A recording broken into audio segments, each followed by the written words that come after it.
So my review for Tiny Tina's Wonderlands, it took some time to get out. This is not a game that's going to be extremely quick. And hey, I got a review copy of the game the day the game came out, so that's kind of why it's coming out a little bit later. I know at this point, all these other games are coming out and this is probably old news, but hey, I'm here to do my review for this game and let you know whether it's worth your time.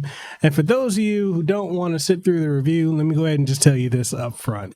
It's an amazing game, but halfway through it, you probably have experienced everything it has to offer. So that's a little spoiler. With all that being said, let's go ahead and get into Tiny Tina's Wonderlands, a Borderlands spinoff featuring Tiny Tina. Let's go ahead and get into it. This wasn't written with your comfort in mind. Nah. Made my decision, wasn't tough to decide. Nah. Me and my boys, we get it done every time. Gotta earn it, you can't just jump in the line. You'll get rushed to the side. I top my division, I've been building since I started. In the parking lot, I parked it. I came in while picking targets. My career cannot be tarnished. I'm a champion regardless. Celebrate, but this a different kind of lucha party. We are not alike. Before we kick this video off, I want to give a huge shout out to 2K Studios and Gearbox Studios as well for giving me a review copy of Tiny Tina's Wonderlands. I've been playing this on the PlayStation 5. This is also available on other platforms, all the major platforms with the exception of the Nintendo Switch doesn't have it. But this is available on every other major platform. And honestly, yeah, I had a lot of fun with this game. I took my time with it, and it wasn't something I wanted to rush out, even though I know I've been sitting on it for probably, when did this come out? Like a week ago as of this recording, or a week and a half ago. So, yeah, this game is truly something else. I really feel like, especially when it comes to the humor, because I feel like the humor is the one thing that really always gets me when it comes to like Borderlands titles. But for whatever reason, I've seen a lot of people, and who've been posting about it on social media and doing reviews. They're all like, "Oh, the humor is it would have been funny a decade ago. It's not funny now." It's like, okay, and if they change the series, then people are gonna bitch and moan about it because people don't like change. So if you don't like it, don't play it. Anyways.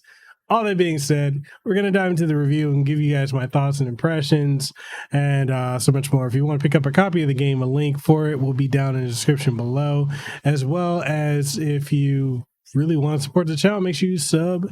This is the part of the video I got to do a thing where I tell you, like, comment. Wait, hold on, let me get this right.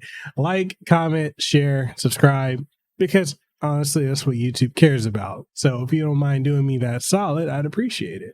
But outside of all that, if you really want to support the content further, we've got Patreon and channel memberships and all that good stuff in between. And all that being said, let's go ahead and get into this review of Tiny Tina's Wonderlands. If you love the humor of Borderlands, then you will absolutely love Wonderland's characters that go on to bring the D&D venture to life, as it's hilarious top to bottom. Tina's commentary truly carries this adventure with her narration, and it honestly never gets old. There's a point where you have to do a mandatory quest where you had to help an NPC by saving her peasant ass, and after you save her, she's then referred to as peasant ass peasant. Yeah, that's not a typo in the script. That's legitimately what the character is named, and yeah, that shit's hilarious. But let's keep going. So after that, she'll start thanking you for, as she says, saving my peasant ass. Moments like this, it's where the classic Borderlands humor is at its best and just hilarious. And when it comes to the gameplay, it's very similar to what we experienced in One Shot Adventure and obviously the main Borderlands series. I play as a Clawbringer class where I had access to not only heavy-hitting melee weapons like axes and swords, along with magic and gunplay. I honestly thought that by selecting one of the game's classes that the game would be substantially different from a typical Borderlands game, but it really isn't once you get access to your rifles and other guns, as it's basically just a Borderlands game with a taste of high fantasy and some D&D thrown in with Tina's zaniness. While you still have the series' staple looter-shooter elements and RPG mechanics, which for some people could be getting old at this point, one of the things that separates this from other Borderlands games is the fact that the game has an overworld aspect to it. Since it's not an open world game, Wonderlands utilizes an overworld where you have your character run across the map with kind of like a chibi form or super deformed form, you know, like the miniature body with the overly large head. Like, think about that. That's how it's done in this game. And in this form, this is how you traverse level to level. What changes up the formula is not only being able to attack certain items in the environment, but also to open up new pathways by hitting things such as bottle caps and the like. While in the overworld, you will have random battles occur, which reminds me of like a JRPG, which is interesting that they threw this in there, which goes back to what I was saying about switching up the, Borderlands formula. And so within these random encounters, you are drawn into a small battle arena where you need to defeat all the enemies during the skirmishes. You can also avoid a lot of these battles by using the same hitting mechanic that you would use for hitting items in the environment by hitting enemies before they get close to you. Each level that you travel to from the overworld is a lot different from one another, with some being in dungeons or castle towns and the like. Each area is a bite-sized arena that doesn't outstay its welcome, all the while showering you with various types of enemies that either rush you or fire from a distance. When it comes to character customization, Borderlands games are usually some of the best there are with the various zany options that you get. Yet in Wonderlands, I would say that the level of customization is even higher than your typical Borderlands title, with a very strong tabletop RPG feel to it. Graphically, Wonderlands doesn't look that much different from the recent Borderlands 3 from a few years back, and the reason for that is because it's not a next generation title, it's a multi-generation. It's a PlayStation 4 and Xbox One title, as well as being a PlayStation 5 and Xbox Series X and S. So because it's on both generations, it looks like a last generation title. I mean, even in this art style, it still looks like it's something you wouldn't be, thrown off by seeing several years ago. So it's not the most graphically impressive game, but then Borderlands titles have never exactly been that to begin with. So there's that. So is Tiny Tina's Wonderlands worth it in the end? Well, yes and no. It's definitely worth it for the fact that it changes up the formula of Borderlands and has a lot of cool new features and gameplay elements, but honestly, the game about halfway through does go on to show you everything it has to offer and will start to feel repetitive, which brings down the whole experience. For me, I just grew tired of the game and was ready for it to end. Even though I did love Tina's commentary, it isn't able to carry the game to the home stretch.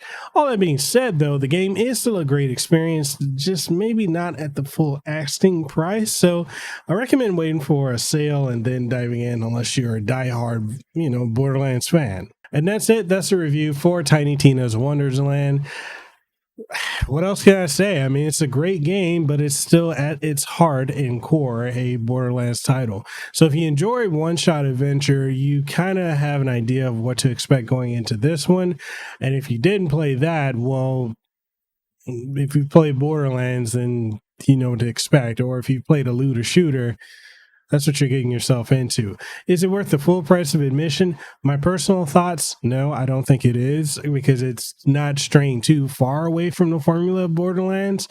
And I think there is some franchise fatigue, even though it's been, each title at this point has had some good space between them. I just think because the landscape of looter shooters is just so common now, it's Borderlands, whatever the next title is or next spinoff, it's going to have to do something to really change itself, because as it is, it's not doing a whole lot different. A few things here and there, but not personally for me. Like if I were to buy this, I would not spend personally full price for this. That's just my opinion. Yours may vary. And this is a part of the video where I want to ask you, what do you guys think of Tiny Tina's Wonderlands? Do you think it's worth the full price? Is it something that you really enjoyed? Is it something you're looking forward to? Or are you just tired of the looter shooter genre and the Borderlands formula? Whatever your thoughts are, let's go ahead and get the conversation going in the comment section below. If you want to pick up a copy of this game, use the affiliate links down below. No additional cost to you, but I do get a bit of a kickback that goes into helping this channel out. And all that being said, make sure you like, share, comment, subscribe, all the stuff that YouTube likes. And it helps this channel out greatly. Other than that, we also have merch on Teespring and TeePublic. If you want to support the content further, head on over to patreon.com/Mekel Kasanova, as well as checking out about our channel memberships here on the channel. I got nothing else. I'm out of talking. I've said everything I need to say. You know my thoughts on the game. So all that being said, I'll catch you guys on the next one. Stay safe, be blessed, have an aloha rest of your day, and I'll see you on the next one.